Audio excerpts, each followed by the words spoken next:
গোপালগঞ্জের বিষয়ে বিচার বিভাগীয় কমিশন হচ্ছে, আপনারা জানেন সরকারের সরকারি, আধা সরকারি এবং অটোনোমাস বডির যারা কর্মচারী আছেন তাদের পে স্কেল 2015 সালে হয়েছিল। এটার পরে 10 বছর পরে নতুন পে স্কেল হলো। এর মধ্যে আপনি জানেন যে গত সরকারের সময়ে ইনফ্লেশন ডাবল জিডি ক্রস করেছিল। আমরা যদিও এটাকে গত মাসে 8% নিয়ে এসেছি, কিন্তু ইনফ্লেশন কারণে যেই বেতনের যে অ্যাডজাস্টমেন্ট সেটা এখনো ঠিক মতো হয়নি।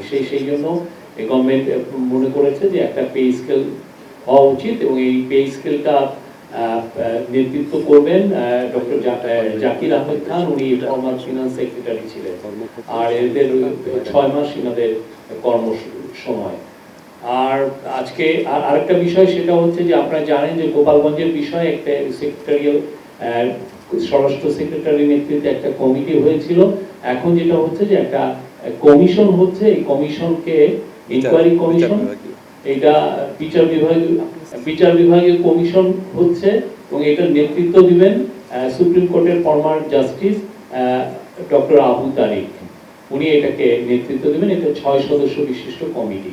এরা গোপালগঞ্জের এই যে ভায়োলেন্সটা হলো, এখানে হতাহত এবং এটার কারণ অনুসন্ধান করা, এই পুরো জিনিসগুলো তারা 3 সপ্তাহের মধ্যে এই কাজ, এই ইনকোয়ারি করবে।